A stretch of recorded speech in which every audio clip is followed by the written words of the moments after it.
Welcome to the Building a Tiny Boat series, and to start off we're going to go back to April of 2017 when I originally finished this first rebuild of my 1648 Fisher Marine.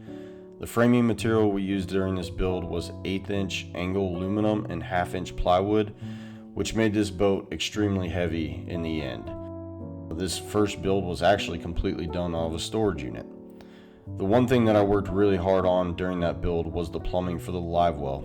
I wanted to make sure that none of the fish were ever going to die and they were going to be healthy inside that tank, and everything was great aside from it wouldn't drain the water completely. We also added some LED lighting inside the compartments, which didn't hold up for very long. Then in 2020 I purchased my first house, so in April I decided to go ahead and tear apart the boat to rebuild it for the second time. Now there were a few reasons why I wanted to do this rebuild, mainly to lose a lot of weight out of the boat. Tiny Boat Nation had started using 1/16 inch angle aluminum instead of the 1/8, so as you can see, everything inside this first build was pretty much overkill. Also, Tiny Boat Nation had come out with a bunch of different products at that point in time, like lids, hatches, stuff like that. So in October of 2020, we pretty much had this boat completely rebuilt for the second time. We had all the hatches in place, the drop-in storage bins, the framing was back down to 1/16. We had done aluminum subfloor, put pour foam in the subfloor, and I've also made probably one of my best rod lockers to date inside this boat. And this is pretty much what it looked like when the project got put on hold. I got commissioned to do a few other builds, and in April 2022 I revisited this thing. I'd completely neglected the boat. It was living and staying outside, and this is what it looks like after it sat for a couple years. We tore everything out of this boat, the rod locker, the framing, the subfloor, so everything came back out. But this year we also opened up TB Nation Outdoors Southeast, so a lot of my time was getting dedicated to the company. Later that year in November, I had a little bit of time to dedicate to the boat, so went ahead and pulled it into the shop. I took the transom out, which originally I wasn't going to do, but thank goodness I did. I was knocking on it prior to tearing it apart to see if it was bad, and it sounded good to me. It didn't feel like it was a bad transom, but as you can see, it definitely was. And once again, my time ran short. I didn't have enough time to dedicate to my project anymore, so it got wheeled out to the yard and sat there for another year or so. Then in September 2023, we finally decided to bring this boat into the shop and finish this project once and for all. So once we got the boat into the shop, the first thing we had to do was give it a good once over. We had to make sure the hull was still good, no holes, nothing crazy had happened from it sitting outside, and everything looked pretty good. From there, we decided to go ahead and start by rebuilding the transom. You always want to do your transom first. What we decided to do was take a few inches off of the transom so we could run a short shaft electric outboard, which we knew from the beginning we were going to do.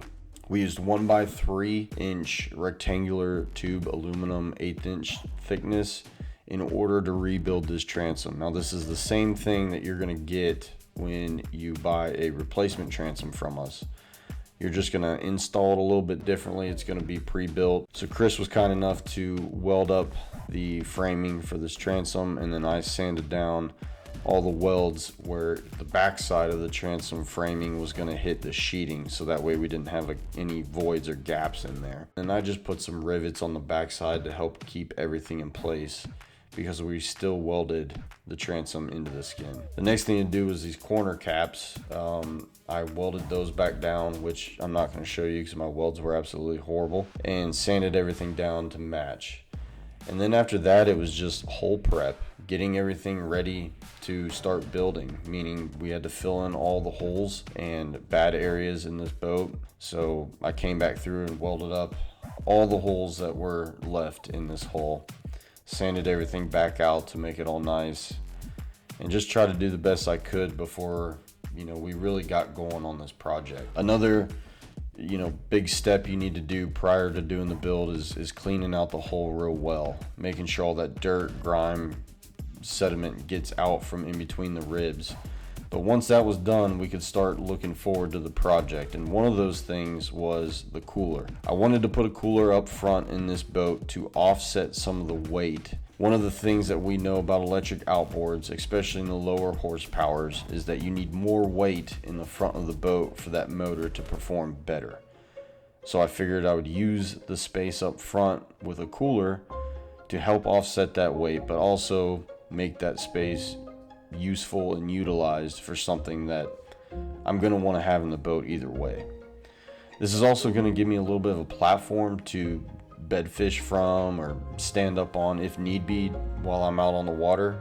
In order to get the cooler to sit properly in the boat, we had to frame it in, make a bottom frame for this to sit flat on. The next step was to take all the paint off of the gunnel. I am tired of looking at these ugly circular gunnels, so we're going to do something about that. We're going to take some framing material, we're going to cut it down the middle, and then we're going to flip it on its side and cut down one of the corners. Now this is going to serve a few purposes for us as well. We're going to put LED light strips underneath this, so it's a good connection point for those lights that I didn't have prior. Two, I just like the look of it. I think it gave the boat a completely different feel, tone, and attitude. I really liked that we tried something completely new that we've never done before.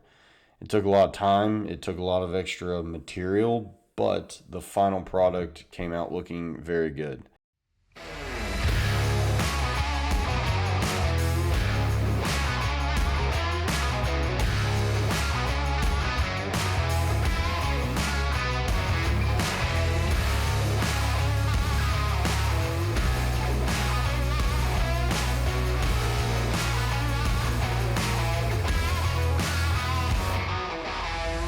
Subscribe to the channel because in the next building a tiny boat video, we're going to be doing the subfloor. So we're going to add the foam in the subfloor, we're going to add the aluminum sheeting, we're also going to do the side walls, and possibly start doing some of the framing for the front and rear deck. So subscribe to the channel and let me know if you guys want to see anything else. I appreciate you watching. Have a good day.